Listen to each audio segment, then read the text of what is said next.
Hello friends, good morning. मी आहे मयुरी. आज मी नाश्त्यासाठी मैसूर बोंडा बनवत आहे.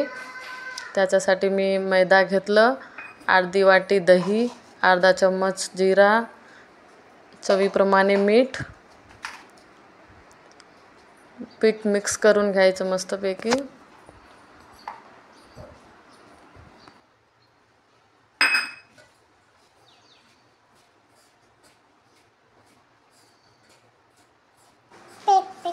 अर्धा चम्मच खाण्याचा सोडा, थोडं थोडं पाणी टाकून हा पीठ तयार करून घ्यायचं.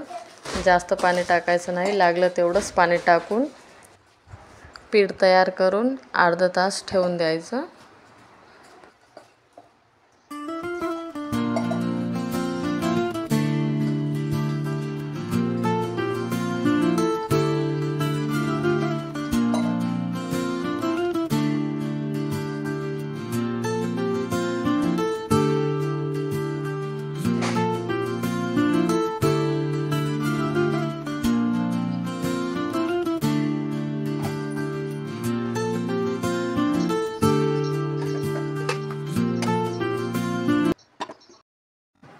शेंगदाण्याच्या चटणी बनवण्यासाठी शेंगदाणे, हिरवी मिरच, लसूण भाजून घेतलं.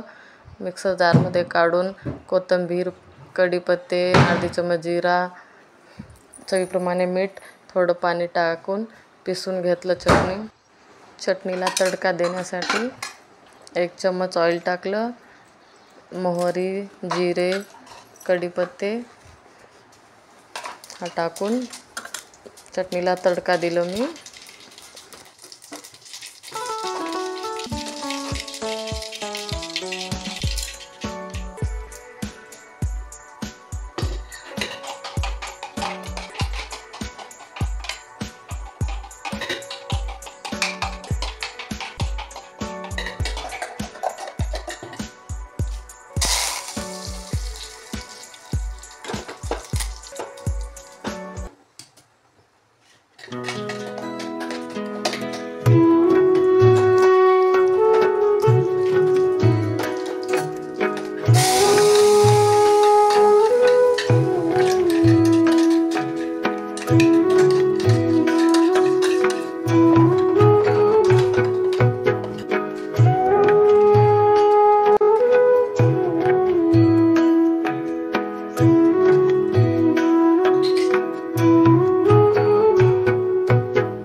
कढाई ठेवली गॅसवर, तेल टाकलं, गरम पिठला मिक्स करून घेतलं.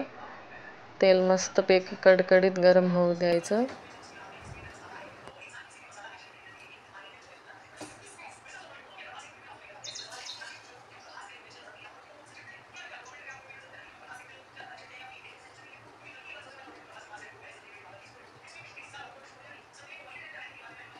तेल गरम झाल्याने थोडं थोडं करून पीठ टाकायचं. गॅसची फ्लेम मिडियमवर राहू द्या. 1-2 मिनिटांनी पलटून घ्यायचं. हा मैसूर बोंडा रेसिपी एकदम सोपी रेसिपी आहे. एकदा तुम्ही नक्की ट्राय करून बघा. जास्त टाईम पण लागत नाही, झटपट होऊन जाते, खायला पण खूप मस्त लागते.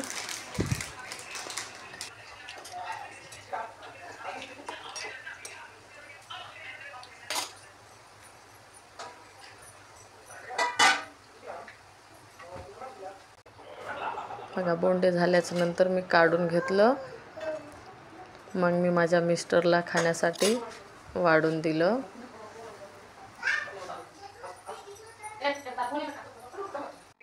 लंच बॉक्ससाठी मी आलूची भाजी, पोळी बनवलं. आज माझ्या घंटीच्या झाडाला 3 फुलं आलते. बघा किती सुंदर दिसत आहे ना. कसा वाटला हा माझा व्हिडिओ कमेंटमध्ये नक्की सांगा. लाईक करा, शेअर करा, सबस्क्राईब करा. थँक्यू.